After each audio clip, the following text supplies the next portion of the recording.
Hello and welcome back to Speed Demon Painting. Today we are taking a look at a new box which was kindly sent to me by Warcradle Studios for review.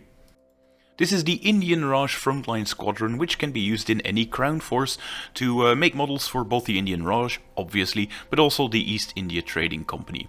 This is a small sized box in which you will find 2 sprues and a few other items in there to complete some of the models. Now I did take off the shrink wrapping beforehand so you wouldn't get any obvious glares in the camera, but inside of it we will find 2 sprues to make the various cruisers and some of the defense platforms, but also 2 bases to place some of the smaller landing vessel tokens on there that you can see in the upper left corner here. Now, one of the things I really like about the Warcradle sprues are the small taps that they put on them so that the sprues nicely stack and they get less chance of damage during transport as well. Now let's first go over what you can actually make in them. Inside of this box you will find 2 identical sprues. One model that you can build with them is the giant cruiser. You will also get a specialized platform in there, 2 escort tokens and then the 2 landing token bases as well. The cruisers can be built either as the Nagaraja, which is shown here, which is the one with 2 defensive generators, which are called the Guardian turrets, but also with 2 swift torpedo turrets which are mounted in the site there. This is sort of the biggest model that you can make out of them. You can also go for smaller versions such as the Indus shown here. The Godavari is sort of an in-between size cruiser. You can also make a Devaki, which is the smallest of the variants, and the Chanura, which is a repair platform ship. In addition, you also get a platform model, the Cylon battle platform, and I actually think this is one of the best battle platforms the game has to offer. I will be making a separate video on the rules about the Indian Raj and the East India Trading Company, so if you're looking forward to that video, make sure you are subscribed to the channel, and if you think this video is nice and you liked it, make sure you hit the thumbs up button as well. I'm going to show you some footage of the actual sprue itself. This is the first sprue that has a unique landing vessel token, which was seen previously, but, and this is the exciting news for the crown players, it also mounts 6 of these majestic gun batteries. Majestic gun batteries are some of the best weapons in the game for long-range artillery, and it's nice to see that Warcradle Studios has added quite a lot of them to this set, so you can equip your whole force with it if you buy a few of these plastic sprues. In addition, you also get a nice few extra cranes for the repair ships that can be put on many different items and terrain, and it's all nice and compatible like that. In addition, you also get a torpedo turret, as you can see here, and you get some Guardian generators which are supposed to go onto the Cylon platform if you connect them up to the central bridge that can be found on these sprues as well. Now, I do think you do not want to use them as separate generators. There are other plastic sprues in the crown that do so, because these are the specific ones for the Cylon platforms, and they do have a unique shape compared to some of the other battle platforms, so yeah, you definitely want to use them on that battle platform. Now, you also get some smaller weapons. 6 of these are these swift torpedo turrets. They are renamed to swift torpedo turrets, as I have explained, or will explain rather, in my future video. Not all of them have the same bit at the bottom though. These ones with the sort of diagonal slit across them are supposed to be mounted into the prows of the big cruisers that come equipped with swift torpedo turrets, and only 2 of them have small little knobs that allow them to go onto the battle platform. Mind you, I do not think it'll be impossible to glue these extra ones onto the battle platforms if you want to. It'll just probably require a bit of green stuff to fill that diagonal slit, so you can magnetize them for any weapon turret really. Now, it's the good thing about this set. You do get a lot of extra plastics bits that are supposed to go onto the resin ships that came in the previous month release, so you do get a bit spoiled when it comes to weapon options on these Indian Raj ships, which is a great thing if you want to make some smaller mass 1 ships that spam the torpedo turrets, for instance. Now, the crown also gets their escort tokens, these cute little things that you get on the Indian Raj sprue as well, and I always think these are adorable. I'm just going over this sprue as well. In terms of the height of the Cylon battle platform, there are 3 of the lower sets of legs that you get onto them. Now, like I said, these will be completely compatible with the other platforms. So if you want a slightly taller, sort of double-up version, you can use those if you've bought some of the scenery terrain from Warcradle Studios as well, if you want a bit more variation into your models. But yeah, that's basically it for these sprues. Let's go and assemble them and actually give you a bit of a quick paint guide on how I plan about painting these ships. I have set myself a challenge to paint these models using only 10 pots of paint. I've recently helped a buddy of mine get into miniature painting, and yeah, if you're getting into wargaming, you do not want to buy hundreds of pounds worth of paint from the get-go, so I'm trying to limit myself to just 10 pots for this one. Also, and this requires a bit of discipline of course, I have opted for these sub-assemblies on the cruiser. The sub-assemblies basically allow you to paint your ships a lot faster, with the big downside of course being that you don't get to play with them straight away. Now there is a big payoff though in terms of how easy it is to paint your models and how fast you can get them in a painted step, stage rather, onto the tabletop. Now the great thing about Dystopian Wars models are that they are very modular. It's very easy to do sub-assemblies on them because, well, that is pretty much how they are designed from the get-go. It's also very easy to leave your weapons off separately, and I'm just blue tacking them to a spare base that I have so that you can easily access what is underneath them. Now I never recommend gluing down the gun turrets anyway, and just blue tacking them into place if you do not want to get into magnetization, which is the strategy I'll be following for these models.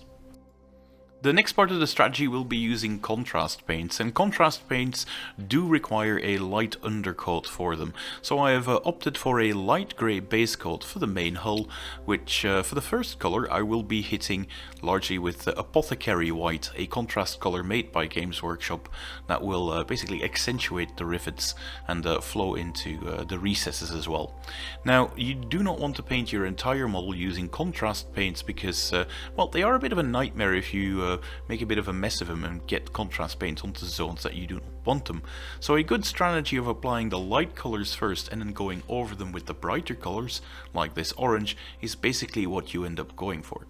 Now the reason why I've kept some of these side skirts off is because I want to hit them with a different contrast base, Militarum green in this case, and yeah, the chances of making any splodges and messing it up will be significantly smaller. Now I have undercoated these with black. You do not necessarily have to do it, but I will be using metallics on them, and yeah, with black you usually only need a single base coat. Now another great thing about using contrast paints and metallics on your models is that the metallics are actually opaque and they can actually cover quite a few of the sins you have made during your painting step. Now the first step is to basically put a coat of Apothecary White across the whole model, and as you can see it leaves a very subtle light grey around the rivets. Now to accentuate this a bit more, I dry brush it with Titanium White, which is, well, it could be any white colour really from any brand, but to bring back a bit of life to it and get some subtle edge highlighting applied as well. The next step is to hit all of the wooden decking with this contrast paint, which is Grunt of Fur. Now this is by far the most precise step of the entire process, because, well, there was no way that you could make a sub-assembly of the deck alone. But you could with the side sponsons, and I just quickly hit those with a coat of Militarum green. Another great advantage of using Militarum green on the side sponsons like this is that you can give it its own separate dry brush, and I've just used that same Titanium White and mixed in a touch of the Militarum green, which I can then dry brush over this side sponson without fear of hitting any of the pristine whites on the model. Now after the contrast paints are applied, which is the Gryph-hound orange, I should say, in the front, the Militarum green, and the Grunt of Fur, this is what the model ends up looking like. Now there's still quite a lot of splodging all across the model. I mean, there's no way in hell that you're not going to hit those Guardian generators on there. But that doesn't really matter because now the metallics come in, and I'll be picking out some elements with this dark brown tiny tin. I'll be picking out the generators and some of the weapons with brassy brass, and some of the other weapons, the turrets and the smokestacks and everything, will be hit with some normal gunmetal from Vallejo model colours. Now, like I said, the only precise bit of painting was done on the decking, and yeah, always try to splodge onto something that you'll be painting in metallics anyway. After I've applied all of the metallics, the model ends up looking like this. Now, there's one major downside to using metallics. They do have a bit of sheen and brightness to them. You can ruin that one if you apply any varnish, and I have varnished the model at this stage. Why? Because I will be hitting all of these metallic areas with a wash called Nuln Oil from Games Workshop, and the new variant of this has a bit of a satin finish to it, which is excellent to give you, well, bring a bit of life back to the metallics that we've applied, and that got dulled down a bit by the protective varnish coat on the contrast paints. Now, before we apply the wash, there is a reason why I've chosen these bright colors. I personally painted my first Dystopian Wars army in blue, and the models just completely vanished on the tabletop. So I always check how the model looks on the tabletop on the blue gaming mat before I continue, to make sure that it sort of looks right. After all of that is done, I've glued in the weapons such as these swift torpedo turrets, which are not an interchangeable option anyway. And yeah, this is what the model ends up looking like. Now, just as a little side note, this is a very bright color scheme, but if you actually take a few reference books of military uniforms across the world, it was quite common in that age, the 1880s, in which the Dystopian Wars are set, to have brightly colored uniforms. The first war, the first major conflict that used drab uniforms for their military units was actually World War I, and we're not quite there yet in the timeline, so I like to paint my models with these big bright colors. I just try to make sure that they are broken up enough by you know, picking out a few panels here and there with some metallic colors, so that there's a bit more visual interest to the model as well. And obviously this is a reference to the Indian flag. Speaking of visual interest, one final optional step that you can do is a bit of chipping on your model, and for this I take any dark brown color really, I've used charred brown in this case, and rip off a bit of packing foam, such as those that can be found in blister packs, and with that packing foam I just go and dab small bits of dark brown paint on there. You do want to make sure that the excess paint is removed before you do this, but that leaves all of these small marks and indentations, ruining that pristine job, but making the model look a bit more lifelike. And with that last step, the model is actually finished. If you liked the video and found this a useful guide, remember to give that video a thumbs up so others can find it more easily. And I would love to hear from you in the comments as well. Do you like to paint your models in more drab military colors for Dystopian Wars, or do you go for the bright approach like I do? I hope to see you in the next video, where we will be discussing the rules for these bad boys. Until then, bye!